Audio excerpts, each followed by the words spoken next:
prophets throughout the world and throughout the ages have stated have said that the purpose of man is to worship God. That's right. Can you tell me why they have come to this conclusion? Okay, thank you. Prophets from all ages, from all countries, are agreed on this one fundamental that man must worship God. The manner of worship is different, but the essence of worship remains the same. Subjugation to the will of God and to try to gain closeness upon Him through worship. Now, the word worship is not perhaps sufficient to explain the meaning of what we are discussing. Islamic terminology is much better and expressive and leaves no room for any doubts. The Holy Quran uses the word of ibadah instead of worship. Worship may mean just to bow your head to some superior authority and prostrate yourself and pay homage to his greatness. The word ibadah does not mean that. The word ibadah means that you become a perfect slave of God voluntarily, leaving nothing of your own desires against the will of God. So subjugate yourself and follow Him. So the word ibadah also has the root meaning of following a path slavishly behind a leader.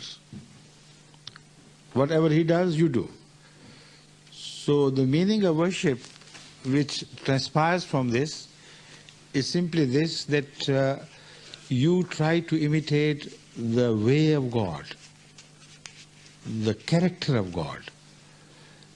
So you cannot worship unless you know who God is, unless you learn His attributes. And when you learn His attributes and genuinely try to acquire them, then it is you who improve, it is not God who benefits. Because if you follow and imitate a perfect model, who would gain? You can't add to perfection anyway. Even if you reject him, it wouldn't hurt the model who is perfect. Even if you follow it, it will not add to the beauty of that model which is perfect. But it will be you who will begin to improve.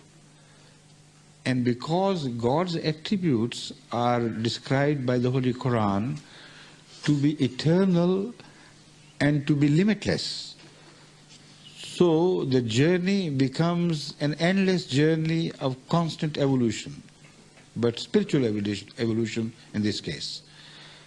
So this is ibadah.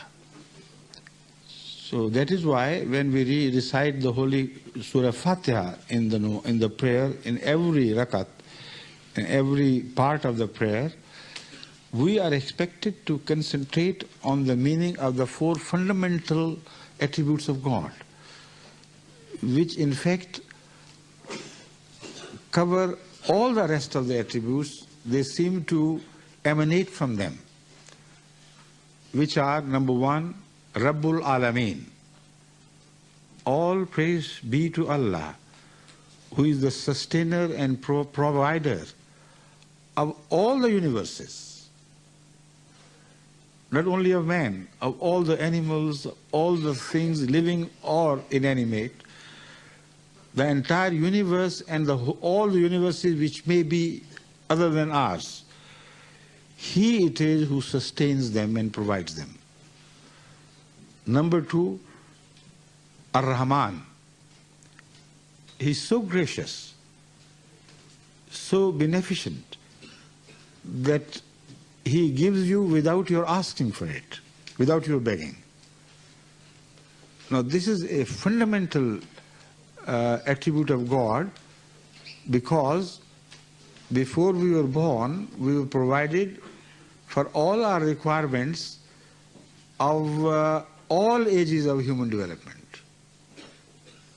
As we vacate one area, make an exit from an era, not area, one era of human progress and enter the next, we find already the provisions being there to meet the requirements of our advanced scientific knowledge and know-how. The material is already there, which we had not recognized before. And there is no dearth of material to keep pace with human scientific development and advancement. This is the meaning of Rahman. Before a thing is conscious enough of its own requirements and begs to God for the provision of such things, God has already provided for everything which one may need. This is Rahman. The translation is, who gives without asking for it. And the second is Rahim, the third attribute which we mention in every prayer, in every rakat. Rahim means the one who continuously rewards you for all your labors, favorably so. He rewards your labor more than it earns. And this is a constant attribute in operation eternally. So that one season of sowing is gone and another comes, and then the first one is repeated. Year after year after year, you are given new opportunities to put in labor and enjoy the benefits of your labor. This is Rahim. And Rahim means one who is not only beneficent, but who is also constantly so, and rewards you more than you have earned. The fourth is the Malik Yawmiddin. God is the master of the day of judgment, which means that whatever you do here, you will be held responsible and questionable for that in the next world to come, when all the proprietary rights will be returned to God, when you will be dispossessed of all the rights which were provided to you by God, then He will be the only master of that day. So you be careful of how you behave and conduct yourself in this world. After these four attributes, we are taught to address God directly after this. Iyaka nabudu wa iyaka nasta'in. It is this word nabudu to which I was guiding your steps. It is ibadat, which means, oh God, if you are that perfect, if you are the creator of the beginning, if you are the provident of all that you have created, all the universes, if you are so beneficent, if you are repeatedly mindful of our requirements, and if you are the final judge, then whom else can we follow? Thee alone do we worship. Thee alone do we imitate. Thee alone do we try to follow in thy attributes. This is the meaning of worship here. But how can we do that? What power do we have? It is a difficult task. To follow a perfect model is no easy task. When you begin to do it, then you know the difficulties.